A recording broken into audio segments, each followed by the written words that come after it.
Good morning Kolkata. আরও একটি মজাদার পর্ব ম্যাপ অফ মি মর্নিং শোয়ের নিয়ে চলে এসেছি আমি আপনাদের হোস্ট সায়নী।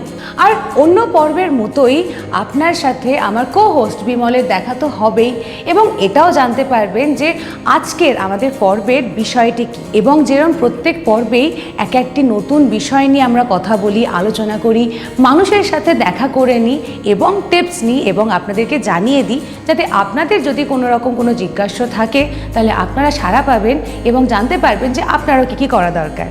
এই বিষয়ে তো আরও যাব, তবে তার আগে আমার যে বন্ধুরা আজকে প্রথমবার আমাদের পর্বটি দেখছেন তাদের জন্য বলে রাখি যে ম্যাপ অফ মি কি। ম্যাপ অফ মি হলো এমন একটি মোবাইল ডিজিটাল চ্যানেল যেটি নবম শ্রেণী থেকে দ্বাদশ শ্রেণীর ছাত্রছাত্রীদের জন্য সব থেকে বেশি উপকারী। কেন ভাবছেন তো? কারণটা হচ্ছে ঠিক এই সময় কিন্তু আমরা ভাবি যে আমরা জব করব না বিজনেস করব, না আমরা এন্টারপ্রেনারশিপ করব, নাকি আমরা আমাদের প্যাশন ফলো করব বা ভিন্ন কোনো ধরনের পেশা করব। তবে এতগুলো যে ভাবনা আমাদের মাথায় আসে, আমরা কি সবটাকে সবসময় রূপান্তরিত করতে পারি? না। আর সেটার মূল কারণ হয়ে যায় আমাদের কম জানা, আমাদের অজ্ঞতা। এবং অজ্ঞ থাকলে কিন্তু আমরা এগোতে পারবো না। তবে আমরা এটাও বুঝতে পারি না যে জানবো তো কোত্থেকে জানবো, কাকে জিজ্ঞেস করব, কার থেকে পাবো সঠিক গাইডেন্স। এবং এইসবের মধ্যে আমরা জুড়ে গিয়ে আমরা আসল কাজে মন দিতে পারি না, এবং সেখানেই কিন্তু হয়ে যায় গন্ডগোল। ম্যাপ অফ মি আপনাদের সেই জায়গায় সহায়তা করে যাতে আপনাদের যে সেলফ কনফিডেন্সটা আছে সেটা যেন বজায় থাকে এবং বাড়তে থাকে, এবং আপনি যেন আপনার যে পরিকল্পনাগুলো আপনি করেছেন সেই দিকে খুব আস্তে আস্তে হলেও অগ্রসর হবেন, খুব স্টেডিলি। ছোটবেলায় শিখেছি না আমরা, slow and steady wins the race.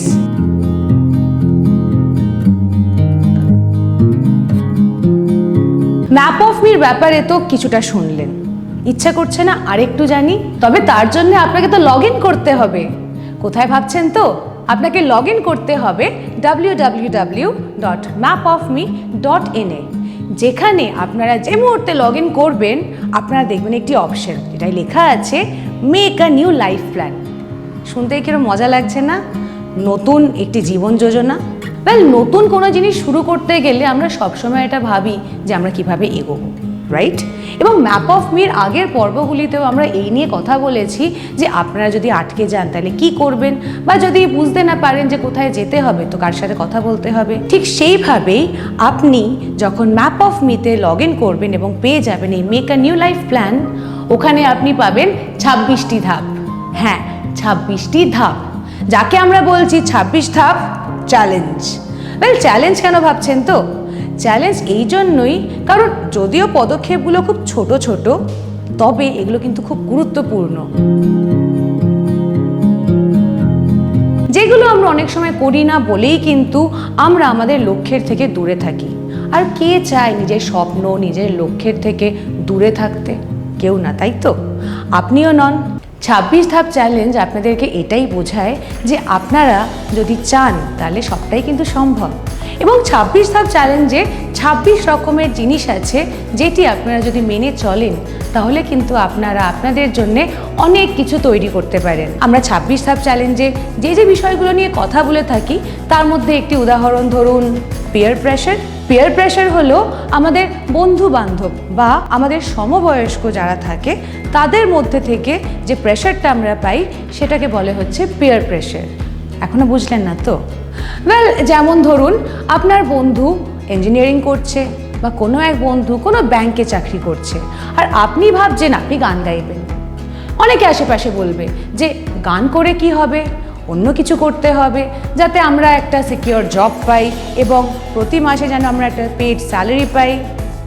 সেটা কিন্তু সবসময় সত্যি নয় যে আমাদের একটা চাকরি থাকলেই আমরা সিকিউর থাকবো। মূল উদ্দেশ্য আমাদের জীবনের এটাই হওয়া উচিত যে আমরা যেটা ভালোবাসি সেটাই যেন আমরা করি, আমরা যেন অন্য মানুষকেও ইন্সপায়ার করতে পারি যে তারাও যেন এগিয়ে যায়। এবং এই 26 ধাপ চ্যালেঞ্জের এই যে ধাপটি, সেই ধাপটি আপনাকে এটা শেখাবে যে আপনি এই পিয়ার প্রেশার কিভাবে হ্যান্ডেল করবেন এবং এখান থেকে আপনি কিভাবে বেরিয়ে আসবেন, এবং এই জায়গাটা থেকেও আপনি মানুষকে ইন্সপায়ার করবেন যাতে তারাও, যারা এই পিয়ার প্রেশারে ভোগেন, তারাও যাতে বেরিয়ে আসতে পারেন। কি ইন্টারেস্টিং না? সিম্পল টপিক, তবে এই সিম্পলিসিটির মধ্যে যে জিনিসটা আছে সেটা কিন্তু অনেক কমপ্লেক্সিটির মধ্যে থাকে না, কারণ সিম্পলিসিটি দিয়ে আমরা যে জিনিসগুলো দেখতে পাই সেই জিনিসগুলো কিন্তু অনেক সরল হয় এবং অনেক বেশি কার্যকরী হয়।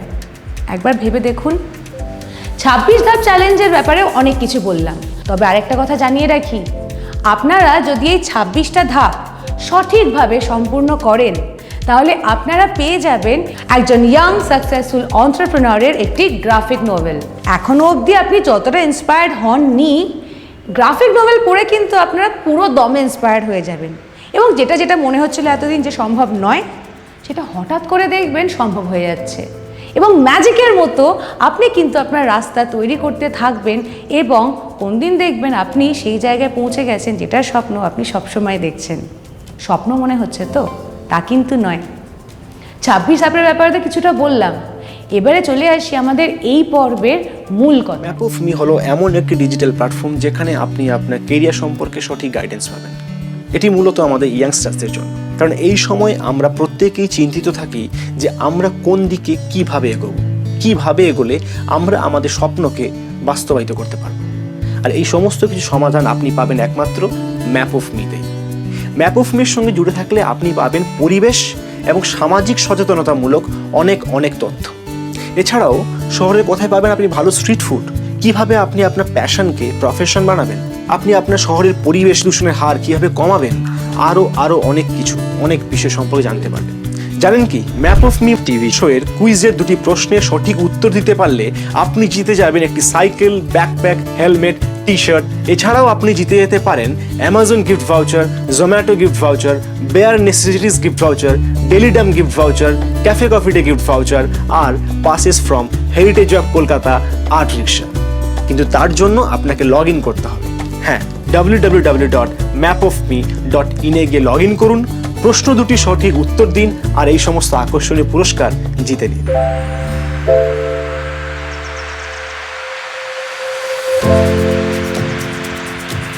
অনেকেই ভাবছে যে আজকের বিষয় কি হতে পারে, কারণ প্রত্যেক পর্বেই তো নতুন কিছু থাকে, ইন্টারেস্টিং। এই পর্বের যে বিষয়টি সেটি মূলত হলো আর্ট, শিল্প। বাঙালির মধ্যে কালচারটা প্রচণ্ড রিচ, আমরা সবাই সেটা জানি, এবং বাঙালি শিল্প নিয়ে বেঁচে থাকতে খুবই ভালোবাসে, সেটা স্টেজে গিয়ে গান করা হোক বা হোক street art.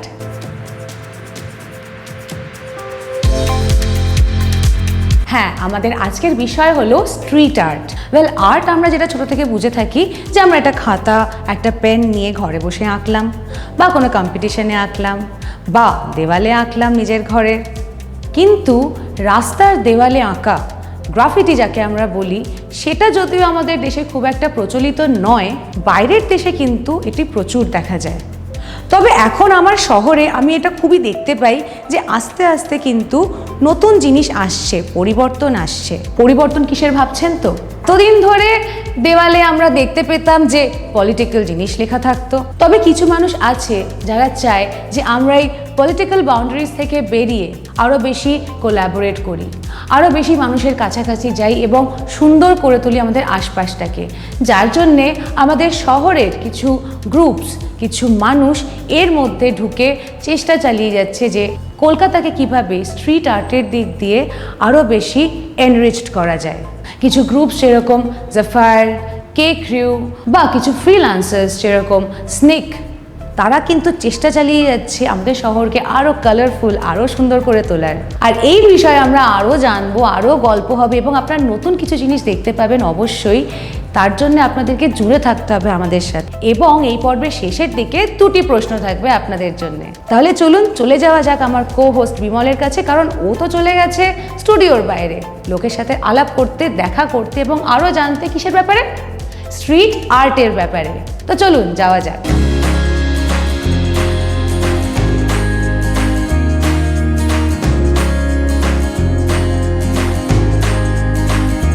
High Sayani, thank you so much আর হ্যালো এভরিওয়ান, গুড মর্নিং। আমি বিমল, আপনাদের প্রিয় show map of me morning শোয়ের হোস্ট। আজকের পর্বে আমরা জেনে নেব স্ট্রিট আর্ট সম্পর্কে, আর এই স্ট্রিট আর্ট সম্পর্কে শহরবাসীরা কি কি ভাবছেন সেটাও জেনে নেব। স্ট্রিট আর্ট অর্থাৎ যাকে আপনারা বলতে পারেন পথশিল্পকলা। কলকাতা শহরে কোথায় কোথায় স্ট্রিট আর্ট হয় সেটাও আমরা জেনে নেব। আর আমরা সেই সমস্ত উদ্যোগীদের কাছ থেকেও জেনেও নেব যে কলকাতাকে কিভাবে সম্পূর্ণভাবে স্ট্রিট আর্ট সিটি হিসাবে গড়ে তোলা যায়। কোন কোন শহরের রাস্তায় দেওয়ালে স্ট্রিট আর্ট আছে সেটাও আপনাদের দেখাবো। চলুন যাওয়া যাক আর কথা বলে নেওয়া যাক সেই সমস্ত মানুষজনদের সঙ্গে যারা সরাসরি এই কাজটির সঙ্গে যুক্ত। চলুন যাওয়া যাক। তবে হ্যাঁ, যাওয়ার আগে আপনাদের একটি বিষয়ে মনে করিয়ে দিই, সেটি হচ্ছে ম্যাপ অফ মিতে লগ ইন করার বিষয়টি। ম্যাপ অফ মিতে লগ ইন করতে গেলে আপনাকে যে ওয়েবসাইটে যেতে হবে সেটি হচ্ছে www.mapofme.in www.mapofme.in। আর ম্যাপ অফ মিতে লগ ইন করার পর আপনার জন্য অপেক্ষা করছে অনেক আকর্ষণীয় পুরস্কার আর ম্যাপ অফ মির 26 ধাপ চ্যালেঞ্জ। আর ম্যাপ অফ মি এর 26 ধাপ চ্যালেঞ্জ আপনি যদি কমপ্লিট করে ফেলতে পারেন তাহলে আপনি পেয়ে যাবেন একজন ইয়াং এন্টারপ্রেনারের গ্রাফিক নভেল, আর আপনি হয়ে উঠবেন একজন সাকসেসফুল প্রফেশনাল। কারণ 26 ধাপ চ্যালেঞ্জ আপনাকে ঠিক সেইভাবেই ট্রেন করবে। এবার চলুন যাওয়া যাক শহরবাসীর কাছে আর জেনে নেওয়া যাক স্ট্রিট আর্ট সম্পর্কে ওনারা কি ভাবছেন। আমার সঙ্গে এখন আছে স্টিভ। স্টিভ একজন street art artist. Hello Steve. Steve, তুমি এখন যেটা করছো সেটা সম্পর্কে কিছু বলো আমাদের। অ্যাট প্রেজেন্ট আমি তো স্ট্রিট আর্ট নিয়েই কাজ করছিলাম। মেইনলি যেটা প্রবলেম হয় আমাদের স্ট্রিট আর্টিস্টদের সেটা হচ্ছে যে ফান্ড। কলকাতায় স্ট্রিট আর্টের সংখ্যা বা স্ট্রিট আর্ট আর্টিস্ট সেইভাবে কেন আসছেন না এগিয়ে, সেটা তোমার কী মতামত? আমাদের এখানে কলকাতার লোকজনের যেটা মেইন মেন্টালিটি সেটা হচ্ছে যে ছেলে মেয়ে ডাক্তার ইঞ্জিনিয়ার হবে। লোকেরা এখানে আর্ট প্রচণ্ড ভালোবাসে, খুব খুব ন্যাক থাকে আর্টের প্রতি, কিন্তু আর্টের জন্য টাকা দিতে তারা খুব একটা ইচ্ছুক হয় না। আরও বড় ব্যাপার হচ্ছে যে কলকাতায় আর্টিস্টদের বাইরের শহরে মানে যেরকম মুম্বাই, দিল্লি এসব জায়গায় আর্টিস্টদের একটা ভ্যালু থাকে, কিন্তু আমরা এখানে যা কোট করি তার হাফ আমরা ফিডব্যাক পাই। আর্ট নিয়ে চললে নিজেকে দাঁড় করানো খুব চাপ, আর ফিউচার সিকিউরিটিটা অনেকটা বড় ইস্যু হয়ে যায়। যদি কেউ ডিরেক্টলি স্ট্রিট আর্টের সঙ্গে যুক্ত হতে চায় তো তাদেরকে তুমি কি কি বিষয় মাথায় রাখতে বলবে? এইখানে ব্যাপারটা হচ্ছে যে স্ট্রিট আর্ট এবং গ্রাফিটি আর্ট নিয়ে যদি কেউ সাস্টেন করতে চায় তাহলে ব্যাপারটা বেশ কঠিন, কারণ এক একটা প্রজেক্টে খুব একটাও ইনকাম হয় না যেটা তার খাওয়া, পুরো মাসের খরচ এইগুলো সাস্টেন করা। তো অ্যালং সাইড, এবং স্ট্রিট আর্টের ডিউরেশনটাও খুব একটা বেশি না, তো alongside that person can get involved in some other kind of work, any kind of work. Thank you so much Steve. Steve আমাদেরকে জানালো কলকাতাকে পুরোপুরিভাবে স্ট্রিট আর্ট সিটি হিসেবে গড়ে তোলার জন্য কি কি করতে হবে, আর এটাও জানালো যে আগামী দিনে ইউথরা যদি সরাসরি এই আর্ট ফর্মটার সঙ্গে যুক্ত হতে চায় তারা কীভাবে এগোবে। কালেকটিভ হয়ে কাজ করতে হবে এবং অতি অবশ্যই শহরবাসীকেও স্ট্রিট আর্ট আর্টিস্টদের সমান মর্যাদা দিতে হবে, সমান সম্মান দিতে হবে। চলুন শুনে নেওয়া যাক শহরের মানুষজনদের কি বক্তব্য। ম্যাপ অফ মি হলো এমন একটি ডিজিটাল প্ল্যাটফর্ম যেখানে আপনি আপনার কেরিয়ার সম্পর্কে সঠিক গাইডেন্স পাবেন। এটি মূলত আমাদের ইয়াংস্টারদের জন্য, কারণ এই সময় আমরা প্রত্যেকেই চিন্তিত থাকি যে আমরা কোন দিকে কিভাবে এগোবো, কিভাবে এগোলে আমরা আমাদের স্বপ্নকে বাস্তবায়িত করতে পারবো। আর এই সমস্ত কিছু সমাধান আপনি পাবেন একমাত্র ম্যাপ অফ মিতে। ম্যাপ অফ মির সঙ্গে জুড়ে থাকলে আপনি পাবেন পরিবেশ এবং সামাজিক সচেতনতামূলক অনেক অনেক তথ্য। এছাড়াও শহরে কোথায় পাবেন আপনি ভালো স্ট্রিট ফুড, কিভাবে আপনি আপনার প্যাশনকে প্রফেশন বানাবেন, আপনি আপনার শহরের পরিবেশ দূষণের হার কিভাবে কমাবেন, আরও অনেক কিছু, অনেক বিষয় সম্পর্কে জানতে পারবেন।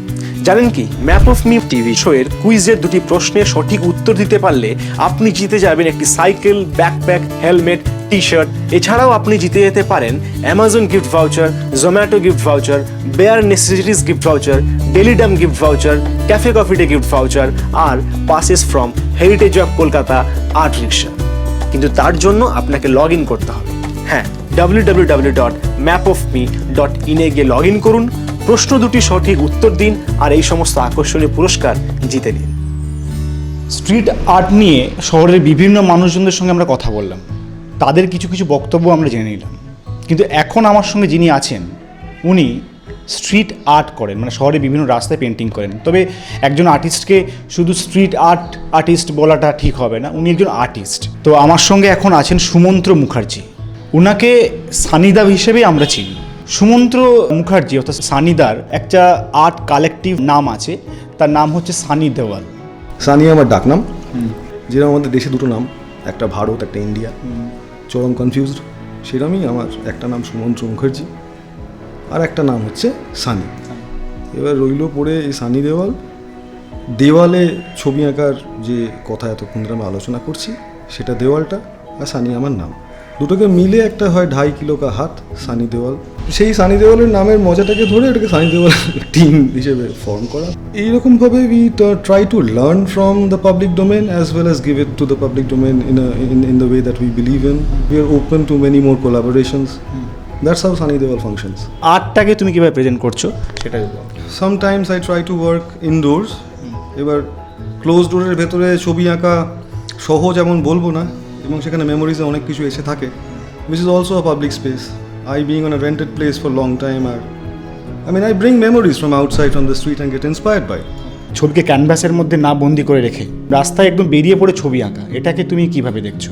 Kolkata has a history of street art or whatever, it has the sense of humor. To be there out on the street and think that this is the museum, it's a living museum, Kolkata in a way. There is a lot of street culture that's already happening, and there it was already, তার কিছু কিছুতে inspired হয়েছি। যদি কোনো street artist শুধু রাস্তায় art করছে, সেখান থেকে সে কিছু কি উপার্জন করতে পারে, কমার্শিয়ালাইজ করতে পারে ব্যাপারটাকে, বা সামগ্রিকভাবে সেটাকে কিভাবে কমার্শিয়ালাইজ করা যেতে পারে? প্যান ইন্ডিয়া সেখানে যে স্ট্রিট আর্ট ফেস্টিভ্যাল করছে হানিশ কুরেশি কিংবা আরও কিছু ভালো ভালো ছেলে মেয়ে, আনপু বারকে, অমিতাভ কুমার ইত্যাদি ইত্যাদি, এরা যে দেয়ালে কাজ করে সেটাকে একটা অন্যরকম স্তরে নিয়ে গেছে, ফেস্টিভ্যাল করেছে। They had received grants probably. They have a foundation by called Street Art India, which is commercially more successful, visually more connected. Final word, তুমি যেটা করছো স্ট্রিট আর্ট, সেটাকে তুমি ইন ফিউচার কিভাবে দেখছো? আমার মনে হয় সামনে যারা কাজ করবে, যাদের ইচ্ছে হবে কাজ করার, যেটা ইউথ, তারা ভরিয়ে দেবে নিজে থেকে। আগামী দিনটা আমার যতদূর মনে হয় সুন্দর, এবং রইল পড়ে art in different context, not only visual art, তারা ফাটিয়ে দেবে। তারা শুধু বিউটি না, তারা বহু জিনিস নিয়ে কথাবার্তা বলবে। মেয়েরা বেরিয়ে এসছে, মেয়েরা বেরিয়ে আসবে, আরও বেরিয়ে আসবে, কলকাতা থেকেই বেরিয়ে আসবে। দেয়াল, দরজা, জানলা, মুখ, মোবাইল স্ক্রিনের কভার, রিক্সার পেছন, সব জায়গা আস্তে আস্তে ভরে যাবে। সানিদার কাছ থেকে শুনলাম অনেক কথা, ওনার চিন্তাভাবনা স্ট্রিট আর্টকে নিয়ে, এবং উনি যে এত বছর ধরে কাজ করছেন তার অভিজ্ঞতার কথাও শুনলাম, তার জার্নির শুরু থেকে একদম আগামী দিনে চিন্তাভাবনা অবধি সমস্ত কথা খুবই বিস্তারিতভাবে আলোচনা করলাম, শুনলাম। এইবার শুনে নেব সানিদার এই চিন্তা ভাবনাকে আজকের ইউথরা বা সাধারণ মানুষরা তারা কিভাবে এই আর্ট ফর্মটাকে দেখছেন, এই ইনিশিয়েটিভটাকে দেখছেন।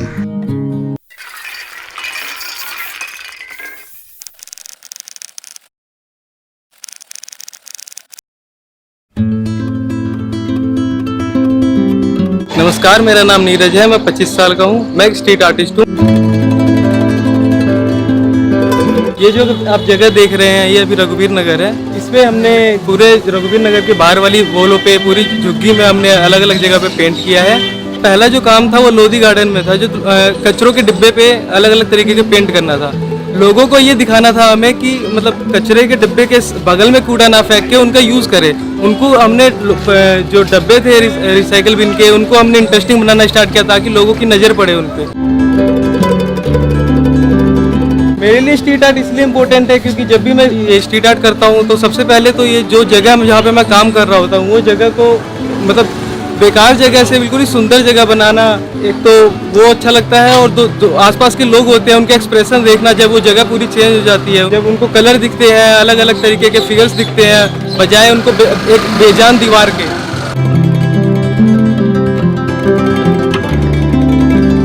जब स्ट्रीट आर्ट हम करते हैं कहीं पर भी, तो वहाँ के जो आसपास के लोग होते हैं वो बड़े ही क्यूरियस होते हैं जानने के लिए कलर कैसे बन रहा है, कौन सा कलर मिलाने से कौन सा कलर बन रहा है, और ये किस तरीके से काम कर रहे हैं लोग। तो उसको देखते हुए वो बड़ा इंटरेस्ट लेते हैं हमारे साथ काम करने में। हमें भी बहुत बढ़िया लगा है जो ये काम करके गए। उसके बाद हमारी पूरी झुग्गी का नक्शा ही बदल गया है। पूरी झुग्गी में हमें बहुत अच्छा लगा है। ये बच्चों ने भी बहुत काम करा, झुग्गी के अंदर जो बच्चे हैं सारे बच्चों ने भी काम बढ़िया करा। जो नए आर्टिस्ट हैं जो स्ट्रीट आर्ट में आना चाहते हैं, उनको स्टार्टिंग के लिए मैं उनको ये बताना चाहता हूँ, शुरुआत के लिए उनको पहले अपने आसपास देखना पड़ेगा, कोई लोगों के थ्रू लोगों के साथ जुड़ के बात करनी पड़ेगी कि भाई ये जगह है, इस जगह पे मैं कुछ अपना आर्ट वर्क बनाना चाहता हूँ जिसके थ्रू मैं मैसेज देना चाहता हूँ। बहुत सारे लोग हैं जो हेल्प कर देते हैं इस चीज़ में। अगर उनकी बोल खा लिए उनको बोलो कि सिर्फ हमें तुमसे कुछ नहीं चाहिए, मतलब सिर्फ कलर और वो प्रोवाइड कर दो, बाकी मैं जो बनाना चाहता हूँ वो बनाऊंगा। तो ऐसे कर करके अगर 2-4-10 पोल भी महीने में या मतलब 2-4 महीने में बनाता है आने वाले टाइम में, और वो 10 पोलों को अपने आप को प्रमोट करे तो लोगों की नजर में आएगा।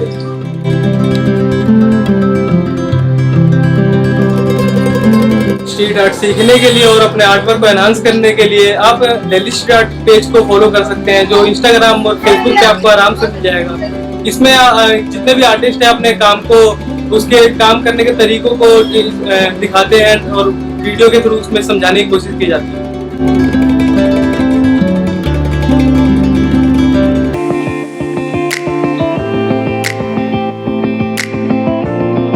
এবার তাহলে চলে যাওয়া যাক সরাসরি প্রশ্নের দিকে, কারণ প্রতিটা এপিসোডের মতো এই এপিসোডেও আমি আপনাদের দুটি সহজ প্রশ্ন করব, আর আপনারা সঠিক উত্তর দিলে জিতে যাবেন আকর্ষণীয় পুরস্কার।